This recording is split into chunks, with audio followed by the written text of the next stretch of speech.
PoK को लेकर पाकिस्तान और भारत में जबरदस्त घमासान। आखिरकार वह दिन आ गया जिस दिन का भारत 1947 से कर रहा था इंतजार। पीओके खोने के डर के चलते पाकिस्तान ने रातों रात आर्मी और पुलिस को भेजने की कर दी शुरुआत। भारतीय सेना अलर्ट। पीओके के अंदर गर्म होते माहौल को देखकर इमरजेंसी मीटिंग शुरू। पीओके के लोग पाकिस्तान के द्वारा बनाई गई दीवारों को तोड़कर भारत में शामिल होने की कर चुके हैं शुरुआत। नीदरलैंड के प्रधानमंत्री ने भारत से मांगी माफी। दोस्तों, पाकिस्तान के कब्जे वाले कश्मीर से पहली बार आवाज आई है कि प्रधानमंत्री मोदी अपना पीओके अपने पास ले जाओ, और साथ ही पीओके के अंदर से आवाज गूंजने लगी है कि पीओके पाकिस्तान के बाप की जागीर नहीं। उधर पाकिस्तान भारत की तैयारियों को देखकर डर कर कभी इस्लामिक संगठन ओआईसी के साथ भाग रहा है तो कभी तुर्की के पास। दरअसल कश्मीर के उस हिस्से पर जिस पर पाकिस्तान ने पिछले 75 सालों में कब्जा कर रखा है, उसको भारत में शामिल करने की शुरुआत हो चुकी। आपने संसद में अमित शाह को भी सुना होगा, जिन्होंने कहा था कि हम कश्मीर के लिए अपनी जान भी दे देंगे। भारत के प्रधानमंत्री मोदी भी कह चुके हैं कि हमारा कुछ हिस्सा पाकिस्तान के हाथों चला गया, जिसे एक न एक दिन लेना तो पड़ेगा ही। दरअसल जिस हिस्से पर पाकिस्तान ने जबरन कब्जा कर रखा है उसे पीओके कहा जाता है। अब उसी पीओके की आबरू में पाकिस्तान के बर्बादी की कहानी शुरू हो गई है।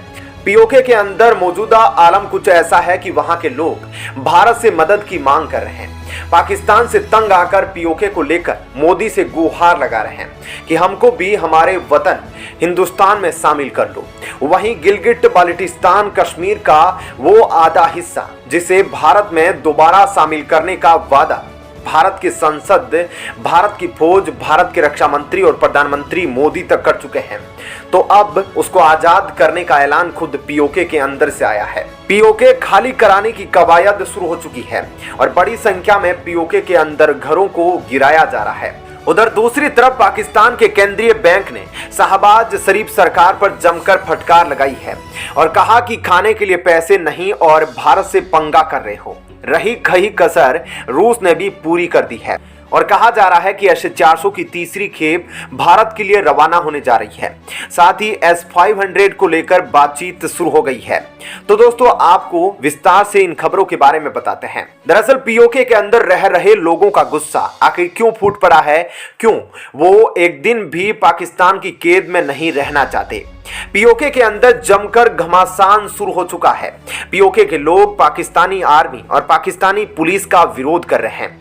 इतना ही नहीं, पाकिस्तान के लोगों ने पाकिस्तानी आर्मी से कहा कि हम मरने और मारने दोनों के लिए तैयार हैं, लेकिन पाकिस्तान के साथ अब नहीं रहेंगे। पीओके में रह रहे मुसलमानों का कहना है, अगर उस दिन जब पाकिस्तान कश्मीर के हिस्से पर कब्जा करने के लिए अपनी कबाइलियों को चढ़ाई करने के लिए भेजा था, तब अगर भारत की सेना नहीं आती तो आज पूरे कश्मीर का नामो निशान मिट गया होता।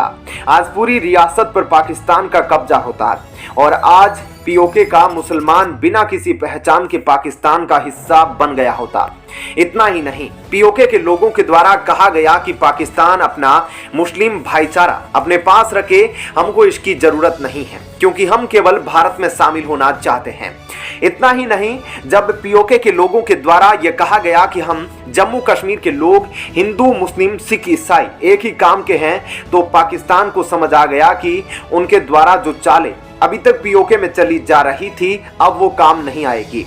उधर भारत भी उस दिन का इंतजार कर रहा था कि कब पीओके के लोगों का सब्र का बांध टूटेगा और वे पाकिस्तानी सेना के खिलाफ हथियार उठा लेंगे और उधर से भारत भी पाकिस्तान पर अटैक करे और रातों रात पीओके को आजाद कराया जा सके। पिछले एक साल से भारत पीओके वापसी की भरपूर तैयारी में जुटा है। यूनाइटेड नेशन के मंच से भी पीओके को लेकर पहले ही पैगाम भेजा जा चुका है। भारत ने पाकिस्तान को आखिरी अल्टीमेटम में कहा था कि अगर पाकिस्तान अपनी सलामती चाहता है तो पीओके से अपना कब्जा हटा ले, नहीं तो अब भारत उस पर सैन्य कार्रवाई भी करेगा। भारत की ओर से सैन्य कार्रवाई करने का सीधा मतलब था कि पाकिस्तान पर अटैक किया जाएगा। उधर यूनाइटेड नेशन भी पूरी तरीके से पीओके को लेकर वाकिफ हो चुका है। अब से कुछ महीने पहले यूएनबी पीओके की असल जानकारी इकट्ठा करने के लिए अपनी एक टीम रवाना कर चुका था, लेकिन जैसे ही यूनाइटेड नेशन की टीम पीओके के अंदर पहुंची, पीओके के लोग सड़कों पर उतर आए और पीओके की टीम को सड़क पर ही रोक लिया और उनसे दरख्वास्त करने लगे कि हमको पाकिस्तान से आजाद कराया जाए। उधर पीओके में आतंक की खेती करने वाला पाकिस्तान अब इतना डर गया है कि पीओके में रह रहे लोगों के घरों पर बुलडोजर चलाने लगा है ताकि उनको डराकर धमकाकर उनकी आवाज को दबाया जा सके। लेकिन आजादी के लिए अब जो पीओके में आवाजें गूंजने लगी है, ये पाकिस्तान को आखिरी संकेत है कि अब भारत भी चुप नहीं बैठेगा और जल्द ही अटैक की तारीख नजदीक आ रही है। उधर पाकिस्तान को उसके पाकिस्तान स्टेट बैंक ने धमकी दी है कि जो तुम्हारे पास युद्ध का नशा चढ़ा है उसे उतार फेंको, तुम्हारे लोग भूखे मर रहे हैं और तुम भारत से युद्ध लड़ने की तैयारी कर रहे हो।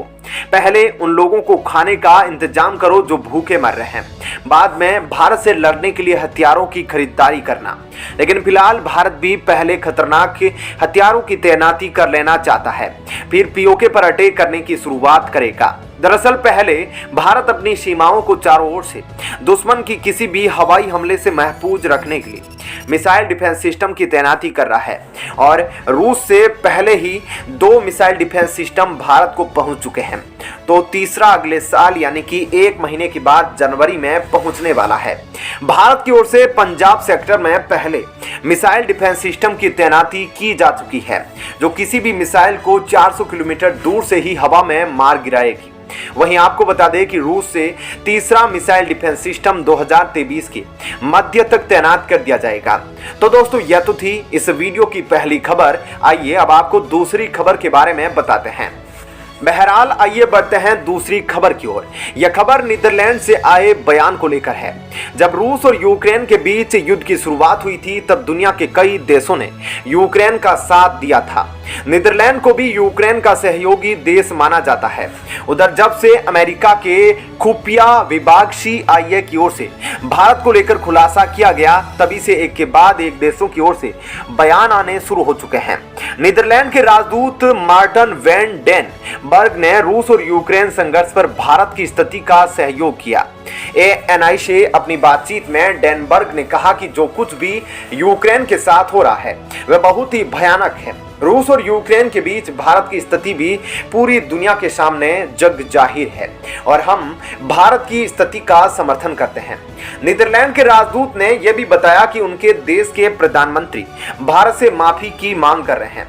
दरअसल डचों ने भारत के कई हिस्सों पर कई सालों तक कब्जा रखा था। वहीं नीदरलैंड को भी डच कहा जाता है। नीदरलैंड के राजदूत का कहना है कि उनके प्रधानमंत्री मार्क रूट मान रहे हैं कि अतीत में जो कुछ भी गलतियां हुई है उनको सुधारा तो नहीं जा सकता, लेकिन उस पर माफी जरूर मांगी जा सकती है। और अगर हम अतीत की बात करते हुए भविष्य की ओर बढ़ेंगे तो भारत और नीदरलैंड के बीच रिश्ते मजबूत किए जा सकेंगे। वहीं नीदरलैंड के राजदूत ने रूस यूक्रेन युद्ध पर विराम लगवाने के लिए भारत से अहम भूमिका निभाने पर बात कही है।